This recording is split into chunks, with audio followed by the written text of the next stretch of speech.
Skills.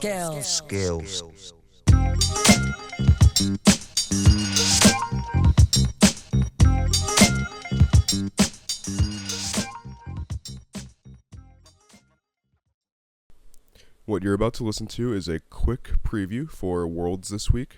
Myself and Patrick recorded this a few weeks ago actually, so since then there have been more contenders to sign up. But the contest will be amazing to watch, and I highly recommend you check out the stream. We would like to thank our sponsors for this episode. Those are Caribou Lodge, Smashing Yo-Yos, Yo-Yo Expert, Yo-Yo Factory, SF Yo-Yos, Corco, G Squared, and The Monthly Throw. Enjoy the episode. Getting bored with your same old trick circle locations? G Squared Yo-Yos wants to remind you that hashtag toilet circle is a thing. So, find your favorite restroom and start shredding. Tricks, that is. Have you ever heard of the Monthly Throw? If not, you are definitely missing out on the best subscription service in yo-yoing. The way that it works is that there are 4 tiers, 3 of which operate on a basis of every 3 months, meaning you would receive 4 packages in 1 year. Or there is a 4th tier in which you would receive a yo-yo once a month. The great thing about this is that the price varies for all 4 different tiers, so you can really go with any option that you are most comfortable with. In the past, they've sent out some amazing yo-yos, and they are super reliable, and I highly recommend that you go with the Monthly Throw. Hey everybody, you might be wondering what that sound you just heard was. That was me entering the room with a doorknob. Coincidentally, I'm here to talk about SF and Art's new collaboration yo-yo called the Doorknob. It's a yo-yo that's shaped like a doorknob. It doesn't work as a doorknob, which is a little bit misleading, but if you're looking for a new concept yo-yo, not a doorknob, this might be the yo-yo for you. Find out more at sfyoyos.com. As you may know, Yo-Yo Expert recently revamped their forms and they are looking awesome. I have never been so hyped to use a form ever in my life. I remember when I first started yo-yoing, Yo-Yo Expert forms was the place to be, but due to Facebook and Instagram and whatnot, that sort of died down. But now, the new interface for Yo-Yo Expert is so awesome, and I highly recommend you check it out at forums.yoyoexpert.com. Yo-Yo Factory has been releasing a ton of unique product as of lately, one of which being a collaboration with Luo Yichang, a Chinese 1A legend, called the Kui. This yo-yo is very similar to the avant-garde type of shape, which came out in 2011, but it features an awesome new light-up cap as well as an extra LED blacklight strip, USB attached, that comes with the yo-yo. This is supposed to be super fun, should be a great time to use, and I highly recommend that you check it out. The guys over at Corco have been putting out a lot of content as of late. For starters, they hosted a pre-release at Nationals for their new yo-yo, the Parser.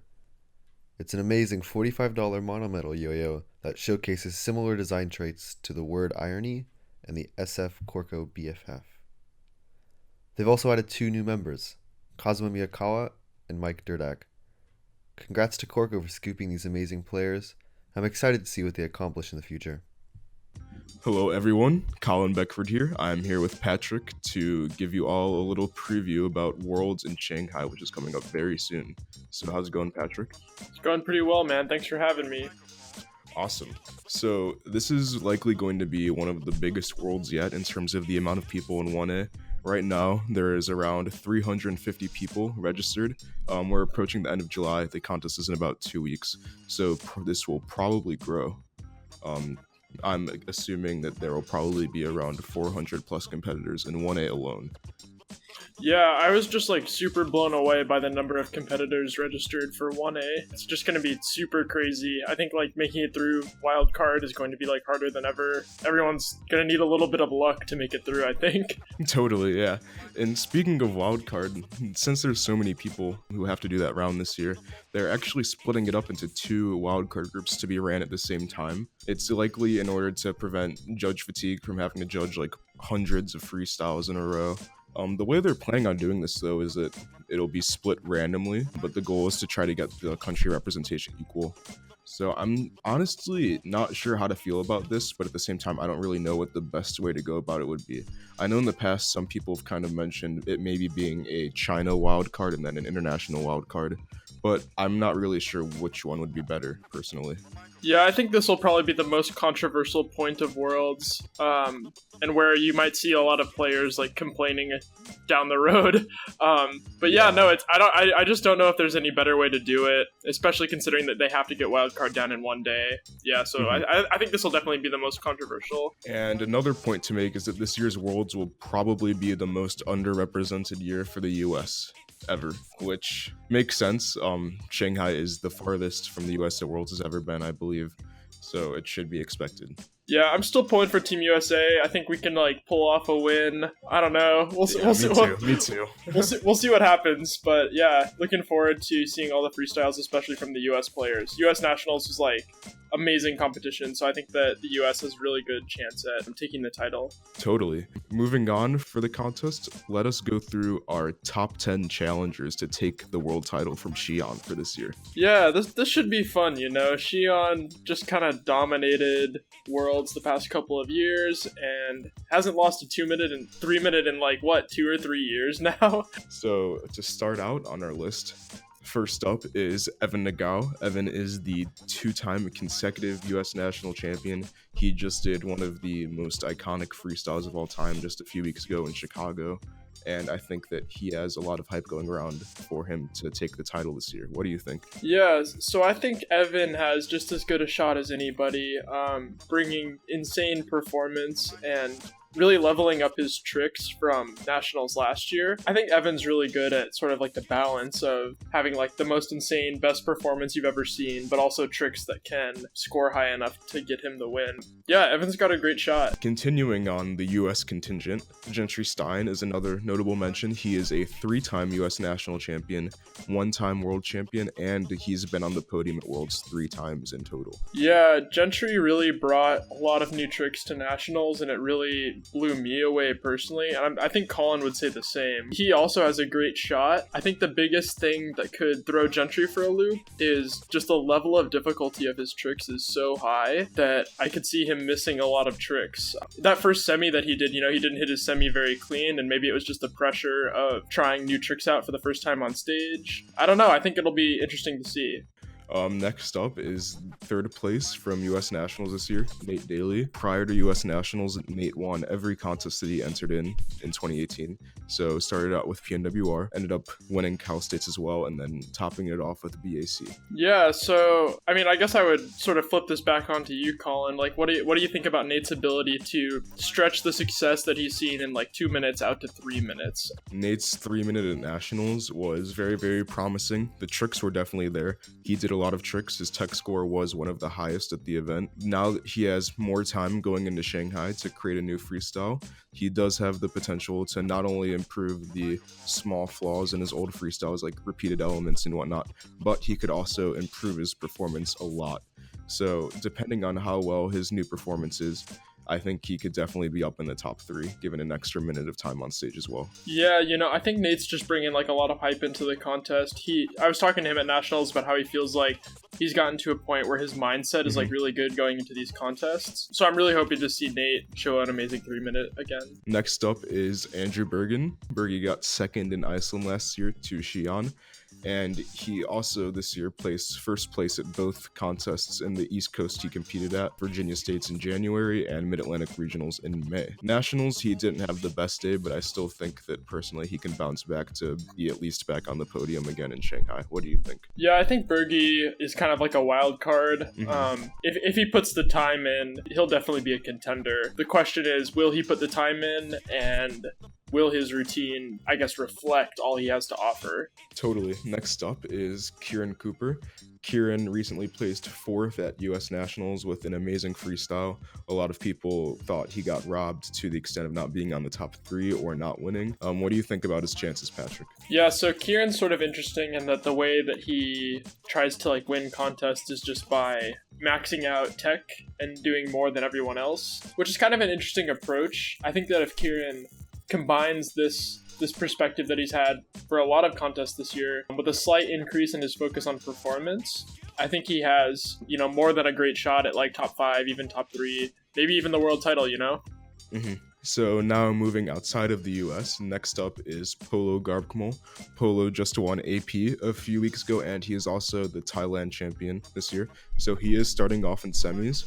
An interesting fact that this is Polo's first Worlds he will be competing at. So Patrick, what do you think of his chances? Yeah, so being that it's Polo's first Worlds, I think he may have the toughest road to the title out of any of these players. Just, not being used to like the really big stage. Obviously China Worlds will be the biggest Worlds ever from a competitor standpoint, and also that means from a spectator standpoint, and spectators who like really know yo-yoing.